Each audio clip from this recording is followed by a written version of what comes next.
ونعوذ بالله من شرور أنفسنا ومن سيئات أعمالنا من يهده الله فلا مضل له ومن يضلل فلا هادي له وأشهد أن لا إله إلا الله وأشهد أن محمدًا عبده ورسوله أرسله بالحق بشيرا ونذيرا بين يدي الساعة من يطع الله ورسوله فقد رشد ومن يعصيهما فإنه لا يضر إلا نفسه ولن يضر الله شيئا أما بعد فإن خير الحديث كتاب الله وخير الهدي هدي محمد صلى الله عليه وسلم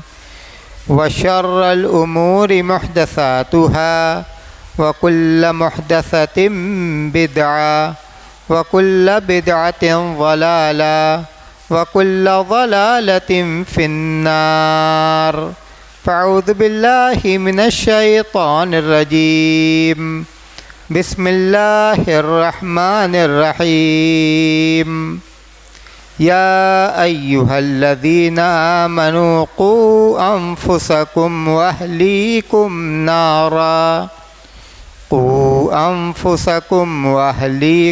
نارا وقودها الناس والحجارة عليها ملائكة غلاظ شداد لا يعصون الله ما أمرهم ويفعلون ما يؤمرون۔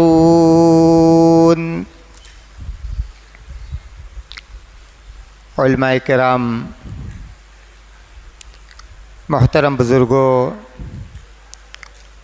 عزیز بھائیوں، ماں اور بہنوں، آج کے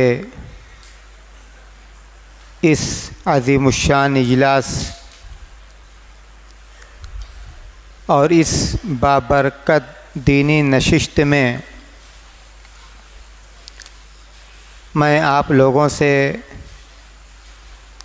تعلیم و تربیت کے تعلق سے کچھ باتیں کرنا چاہتا ہوں۔ رب العالمین سے دعا کرتا ہوں کہ اللہ تبارک و تعالی ہمیں ان باتوں کو کشادہ دلی کے ساتھ سننے اور ان پر عمل کرنے کی توفیق عطا کرے۔ اسلامی بھائیوں، اللہ تبارک و تعالی نے اس دنیا میں ہمیں جن بڑی نعمتوں سے نوازا ہے، ان نعمتوں میں ایک قابل ذکر نعمت اولاد ہے۔ اولاد ایک ایسی نعمت ہے جو زندگی کو خوشگوار بنا دیتی ہے، زندگی کی خوبصورتی، زندگی کی چہل پہل، زندگی کی رونق، زندگی کی خوشی اس اولاد کے ذریعے سے حاصل ہوتی ہے۔ یہ اولاد اپنے والدین کی آنکھوں کا نور ہوتی ہے، یہ اولاد اپنے والدین کے دلوں کا سرور ہوتی ہے۔ اولاد کے ذریعے سے والدین کو دنیا میں عزت ملتی ہے، اولاد کے ذریعے سے والدین کو دنیا میں توانائی اور تقویت ملتی ہے، اولاد کے ذریعے سے والدین کا نام اور ان کا سر اونچا اور بلند ہوتا ہے، اور یہ اولاد اگر نیک ہے، متقی ہے، پارسا ہے، اللہ اور اس کے رسول کے حکم پر چلنے والی ہے، تو یہ اولاد کل کے دن والدین کے لیے صدقہ جاریہ بنتی ہے۔ اولاد کی تعلیم، اولاد کی تربیت کی اہمیت کا اندازہ لگانا ہو تو قرآن کریم کی یہ آیت کریمہ سنیے۔ اللہ رب العالمین فرماتا ہے، یا ایھا الذین آمنوا قوا انفسکم واہلیکم نارا، اے ایمان والو اپنے آپ کو اور اپنی اولاد کو جہنم کی آگ سے بچاؤ۔ اولاد کو ماں باپ جہنم کی آگ سے کیسے بچائیں؟ اولاد کو ماں باپ جہنم کی آگ سے کیسے بچائیں؟ مفسرین آیت کریمہ کی تفسیر کرتے ہوئے لکھتے ہیں، اے علموہم وادبوہم، اولاد کو جہنم کی آگ سے بچانا ہے تو پھر ان کی تعلیم اور ان کی تربیت کا انتظام کیجیے۔ یہی تعلیم اور یہی نیک تربیت ان کو نیکی کے راستے پر چلائے گی، یہی تعلیم اور یہی نیک تربیت ان کو جنت کے راستے پر چلائے گی، یہی تعلیم اور یہی نیک تربیت ان کو اللہ کی رضامندی کے راستے پر چلائے گی اور ان کو اللہ کے عذاب کی جگہ جہنم سے دور کر دے گی۔ قوا انفسکم واہلیکم نارا، اپنے آپ کو اور اپنے اہل و عیال کو جہنم کی آگ سے بچاؤ۔ آیت کریمہ کے اس حکم سے یہ اندازہ لگایا جا سکتا ہے کہ یہ ایک فریضہ ہے جو اللہ کی جانب سے والدین پر عائد کیا گیا ہے۔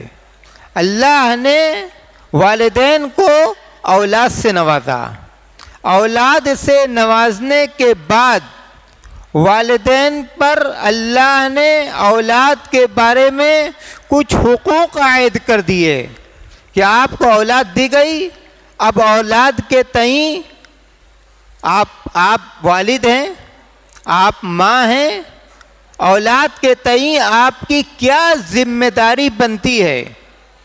قوا انفسکم واہلیکم نارا، ذمہ داری یہ بنتی ہے کہ اولاد کو نیکی کا راستہ دکھانا ہے، اللہ کی اطاعت کا راستہ دکھانا ہے، اللہ کی رضا کا راستہ دکھانا ہے اور اللہ کی ناراضگی کے راستے سے بچانا ہے۔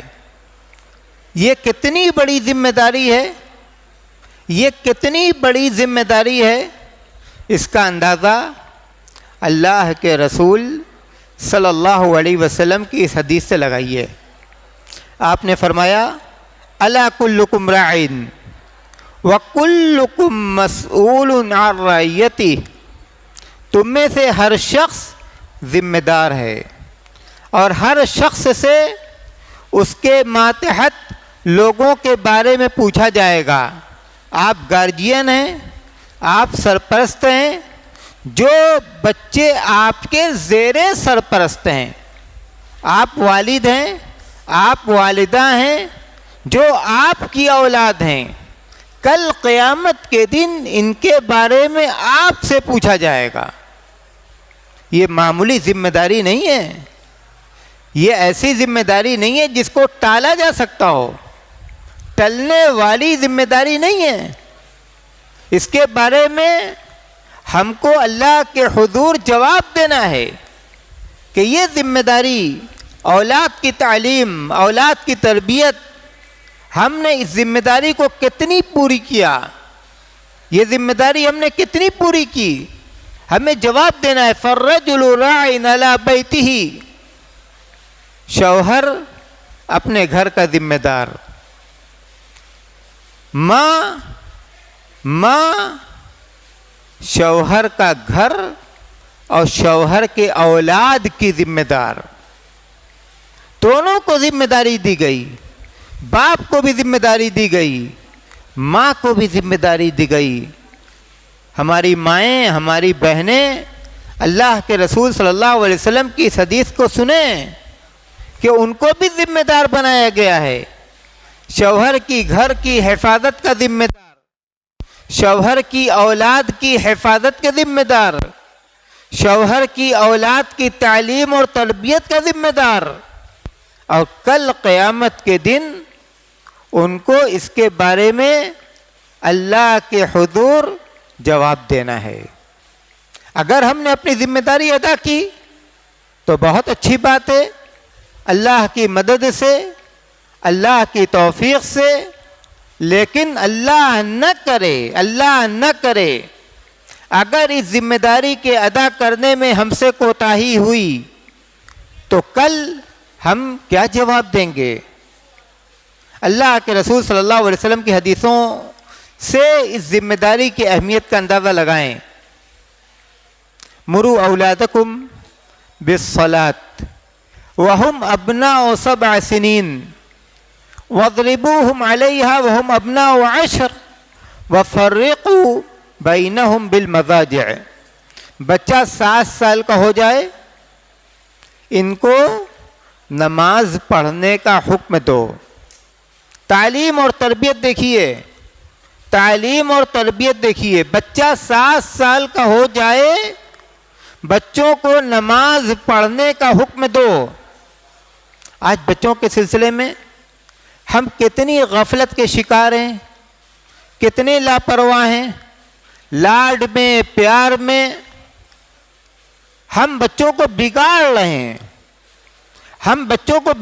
ہیں، ہمارا لاڈ، ہمارا پیار بچوں کو غلط راستے پر لے جا رہا ہے۔ ہم اپنی آنکھوں سے دیکھ رہے ہیں کہ بچہ صحیح راستے پر نہیں ہے، لیکن اس کے بعد بھی ہم کو یہ توفیق نہیں ہوتی کہ ہم اس کو تنبیہ کریں، ہم اس کو ٹوکیں۔ جب بیماری بڑھ جاتی ہے تو ہم پچھتاتے ہیں، افسوس کرتے ہیں، لیکن وہ غلط راستے پر اتنی دور چل چکا ہوتا ہے، اتنا آگے نکل چکا ہوتا ہے کہ پھر ہماری لاکھ کوشش کے باوجود وہ صحیح راستے کی طرف نہیں لوٹتا۔ کون ذمہ دار ہے؟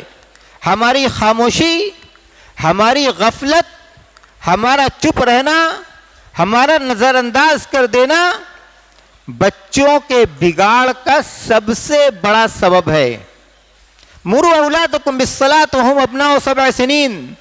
بچہ 7 سال کا ہو، اس کو نماز پڑھنے کا حکم دو، اور اگر 10 سال کی عمر کو پہنچ گیا، ابھی بھی اس کی عادت نہیں بنی، ابھی بھی اس نے مسجد کے راستے کو نہیں پہچانا، ابھی بھی وضو کا طریقہ، نماز کا طریقہ، نماز سے محبت، مسجد سے محبت اس کے دل میں پیدا نہیں ہوئی، تو اب اس پر سختی کرنی چاہیے۔ ضرورت پڑنے پر تنبیہ کے طور پر ہلکی پھلکی سرزنش، بلکہ ہلکی پھلکی مار بھی اس پر لگائی جا سکتی ہے۔ اور اس کے بعد اللہ کے رسول نے کیا فرمایا؟ وَفَرِّقُوا بَيْنَهُمْ بِالْمَضَاجِعِ۔ نماز تو نماز، ابھی سے اس کو عصمت و عفت کی اہمیت سمجھا دو، اس کو بتا دو کہ حلال کیا ہے اور حرام کیا ہے، پاکیزگی کیا ہے، کس طرح سے اس کو اپنی عصمت کو محفوظ رکھنا ہے، اپنا دامن آلودہ ہونے سے بچانا ہے۔ فرقوا بینہم بالمضاجع۔ اب یہ بچے ایک بستر پر نہیں سوئیں گے، نہ بچہ کے ساتھ سوئے گا، نہ بچی کے ساتھ سوئے گی، سب کے بستروں کو الگ کیا جائے۔ آج گھروں کے اندر کیا اس سلسلے میں غفلت نہیں ہے؟ بچہ 10 سال کا ہو گیا، اللہ کے رسول کہتے ہیں کہ ان کے بستروں کو الگ کرو۔ تعلیم دیکھیے، تربیت دیکھیے ہم جس دین کو مانتے ہیں اس دین کو دیکھیے کتنا پاکیزہ دین ہے، کتنا پاکیزہ دین ہے. بچپن سے ہی ہمیں پاکیزگی سکھائی جا رہی ہے. حضرت عمر بن ابو سلمہ اللہ کے رسول صلی اللہ علیہ وسلم کے ربیب، دسترخوان لگائے، اللہ کے رسول صلی اللہ علیہ وسلم کھانا نوش فرما رہے ہیں. یہ چھوٹے سے یہ بھی اپنے طریقے سے کھانا نوش فرما رہے ہیں. کبھی آگے سے نوالا اٹھا رہے ہیں، کبھی پیچھے سے نوالا اٹھا رہے ہیں، کبھی درمیان سے نوالا اٹھا رہے ہیں. چھوٹے تھے. اللہ کے رسول خاموش رہے؟ خاموش نہیں رہے. اللہ کے رسول صلی اللہ علیہ وسلم نے فرمایا کہ یا غلام سم اللہ وکل بیمینک وکل مما یلیک. بیٹا اللہ کا نام لے کر کھانا شروع کرو. سم اللہ، اللہ کا نام لے کر کھانا شروع کرو. کیا ہمیں توفیق ہوتی ہے کہ ہمارے گھروں کے اندر جو چھوٹے بچے ہیں، جو چھوٹی بچیاں ہیں، جب وہ کھانا کھانے کے لیے بیٹھتے ہیں تو ہم ان کو کھانا کھانے کا یہ ادب سکھلاتے ہیں؟ کیسے بچے دینی تربیت پائیں گے؟ کیسے ان کی دینی نشوونما ہوگی جب ہم ان کو دین ہی نہیں بتلائیں گے، ان کو ہم دین کے آداب اور دین کے احکام ہی نہیں سکھلائیں گے. سم اللہ، بسم اللہ پڑھو. وکل بیمینک، دائیں ہاتھ سے کھانا کھاؤ. وکل مما یلیک، جو کھانا تمہارے آگے اس کو کھاؤ. چھوٹے بچے کو، حضرت عمر بن ابو سلمہ کو اللہ کے رسول صلی اللہ علیہ وسلم نے یہ ادب سکھلایا. یہی نہیں، اور آگے چلیے. حضرت عبداللہ بن عباس، مشہور روایت، کہتے ہیں کہ کنت خلف النبی صلی اللہ علیہ وسلم فقال، میں اللہ کے رسول صلی اللہ علیہ وسلم کے پیچھے تھا، آپ نے مجھے مخاطب کیا اور فرمایا یا غلام انی اعلمک کلمات احفظ اللہ یحفظک احفظ اللہ تجد تجاہک اذا سألت فسل اللہ واذا استعنت فاستعن باللہ واعلم ان الامة لو اجتمعت على ان ينفعوك بشيء لم ينفعوك الا بشيء قد كتبه الله لك واعلم ان الامة لو اجتمعت على ان يضروك بشيء لم يضروك الا بشيء قد كتبه الله عليك رفعت الاقلام وجفت الصحف. اے بیٹے، احفظ اللہ یحفظک، اللہ کی حفاظت کرو، اللہ تمہاری حفاظت فرمائے گا. اللہ کی حفاظت کا مطلب اللہ کے احکام کی حفاظت کرنا، اللہ کے احکام پر عمل کرنا، جن کاموں کے کرنے کا حکم دیا گیا ان کاموں کو بجا لانا، جن کاموں سے روک دیا گیا ان کاموں سے باز آ جانا. جب ہم اللہ کے احکام کی حفاظت کریں گے، بدلہ کے طور پر اللہ ہماری حفاظت فرمائے گا. احفظ اللہ تجد تجاہک، اللہ کی حفاظت کرو، اللہ کو اپنے پاس پاؤ گے. یعنی جب تمہیں اللہ کی مدد کی ضرورت ہوگی تو اللہ کی مدد کو اپنے ساتھ پاؤ گے. اذا سألت فسل اللہ، عقیدہ کی تعلیم. ایک مسلمان کا عقیدہ درست ہونا چاہیے.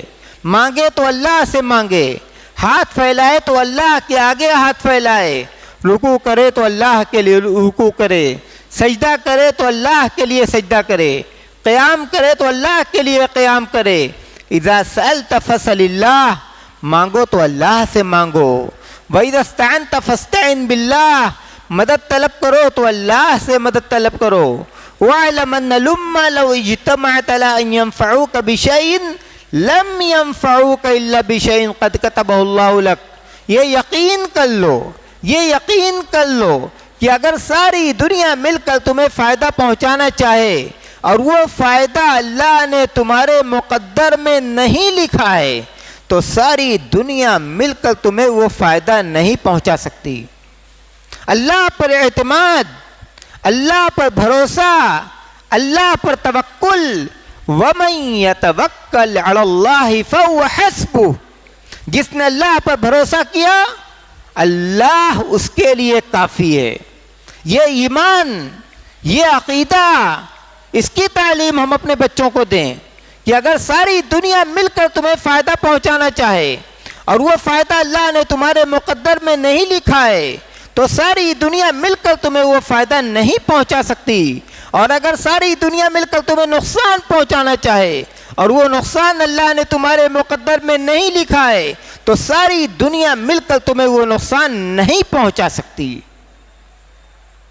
بچوں کو ہم یہ عقیدہ سکھلائیں. جب اس عقیدے پر وہ پروان چڑھیں گے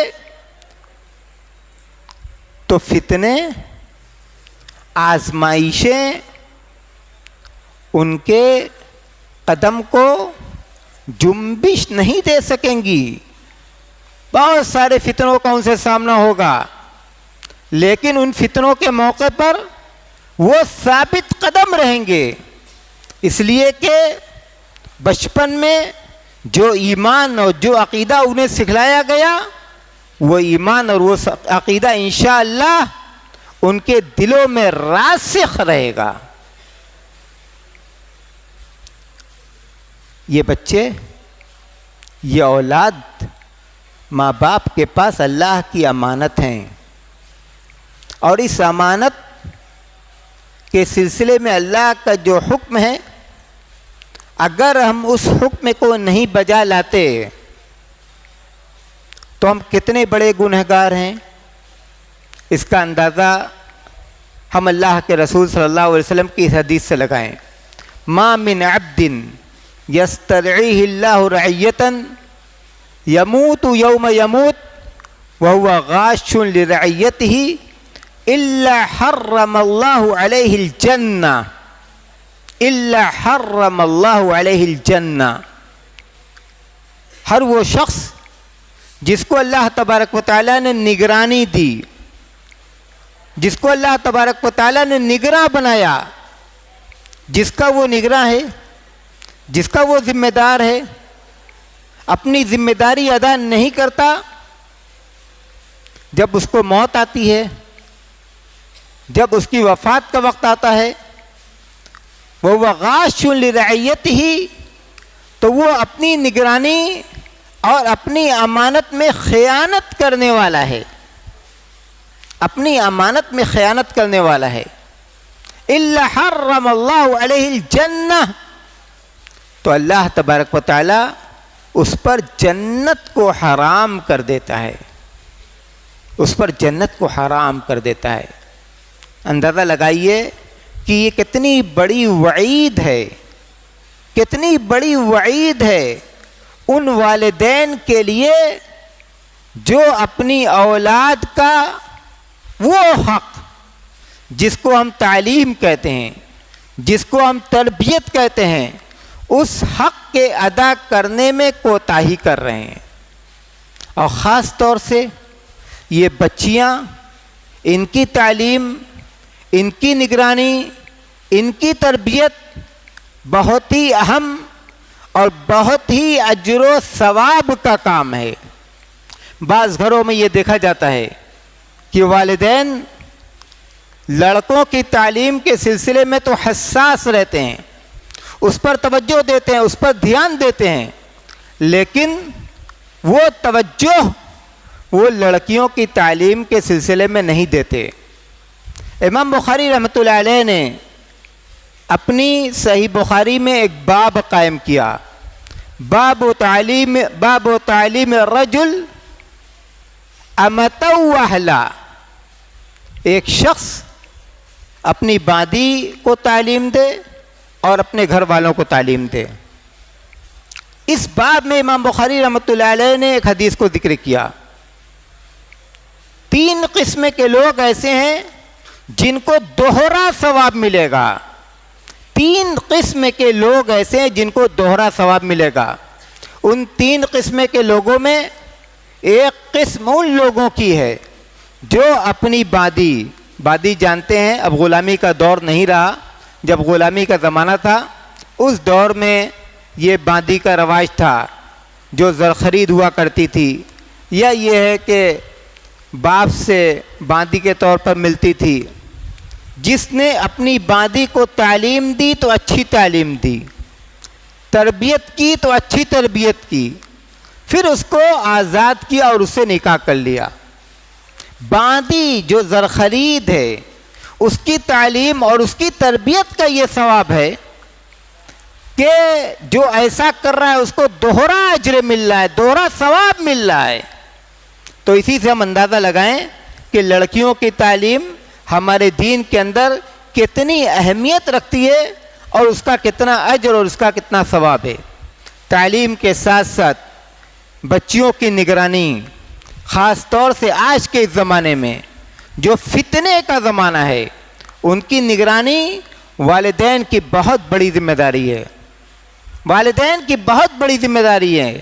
اور ہماری مائیں اور ہماری بہنیں جو یہاں موجود ہیں وہ جانتی ہیں کہ ہمارا دین جو پاکیزہ دین ہے، اور اس پاکیزہ دین میں پاکیزگی کو اختیار کرنے کا حکم دیا گیا۔ ہر وہ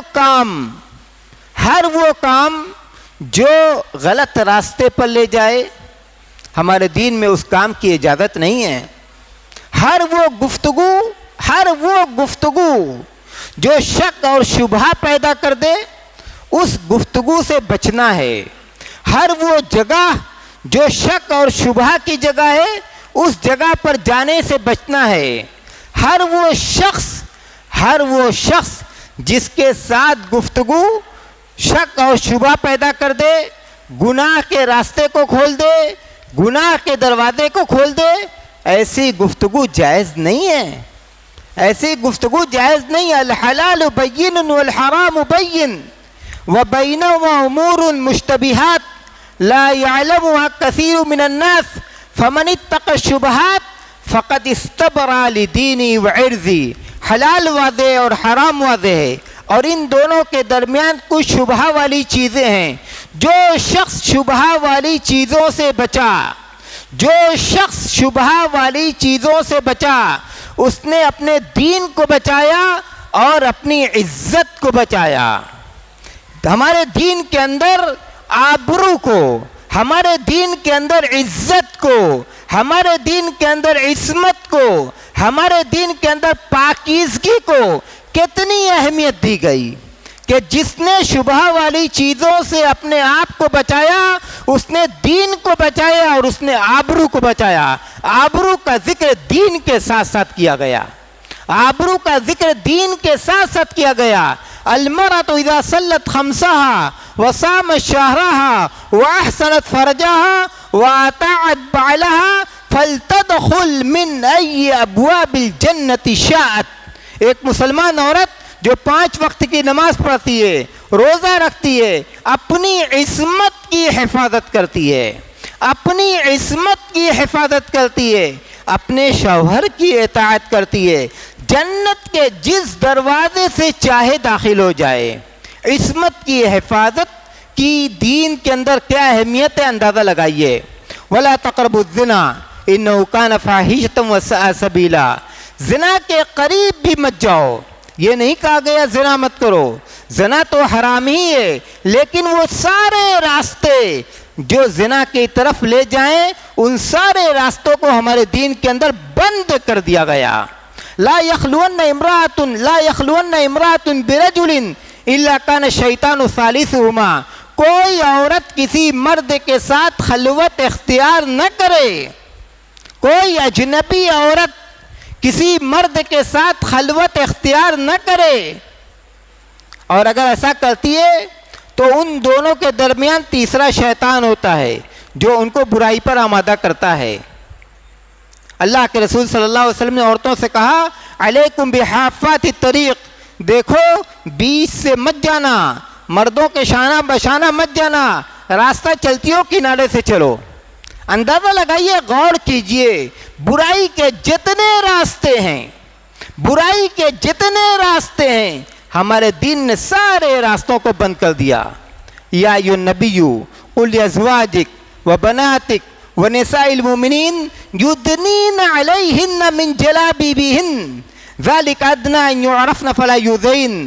اے نبی آپ اپنی بیویوں سے کہیے، بیٹیوں سے کہیے، مسلمان لڑکیوں سے کہیے کہ پردہ کر کے گھروں سے نکلیں.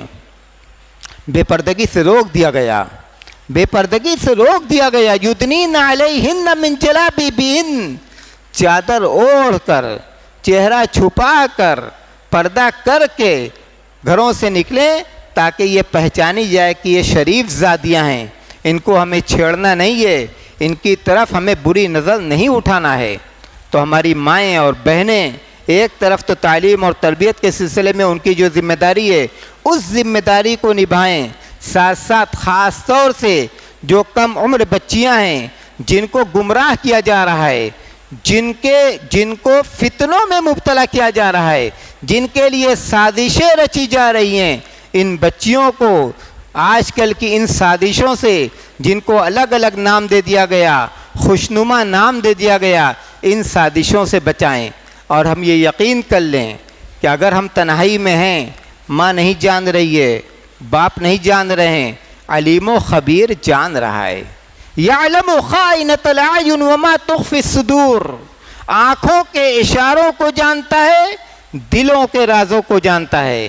اتق اللہ حیث ما کنت، اللہ کے رسول صلی اللہ علیہ وسلم نے اپنے ایک ساتھی سے کہا اتق اللہ حیث ما کنت، جہاں بھی رہو، تنہائی میں رہو، رات کے اندھیرے میں رہو، تب بھی اللہ کا تقوی تمہارے ساتھ رہے.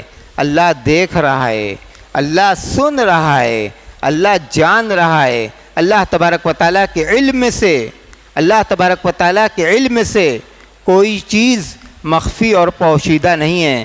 اللہ تبارک و تعالیٰ ہمیں توفیق دے کہ ہم پر دین کے جو بھی فرائض عائد ہیں ہم ان کو ادا کرنے کی کوشش کریں. ادا کرنا اللہ تبارک و تعالیٰ اپنی رحمت سے ہمارے لیے آسان بنا دے. اللہ تبارک و تعالیٰ ہمارے بچوں کی، ہمارے بچیوں کی ہر فتنہ سے اور ہر سازش سے حفاظت فرمائے. بچوں کو توفیق دے کہ وہ تعلیم حاصل کریں، بچوں کو توفیق دے کہ وہ تعلیم حاصل کریں، اور والدین کو توفیق دے کہ وہ تعلیم کے سلسلے میں اپنی ذمہ داریوں کو سمجھیں اور ان کو نبھانے کی کوشش کریں. اور اس کے لیے اللہ تبارک و تعالیٰ سے مدد اور توفیق طلب کریں. وہی مدد کرنے والا اور وہی توفیق دینے والا ہے. وآخر دعوانا ان الحمد للہ رب العالمین. والسلام علیکم ورحمۃ اللہ وبرکاتہ.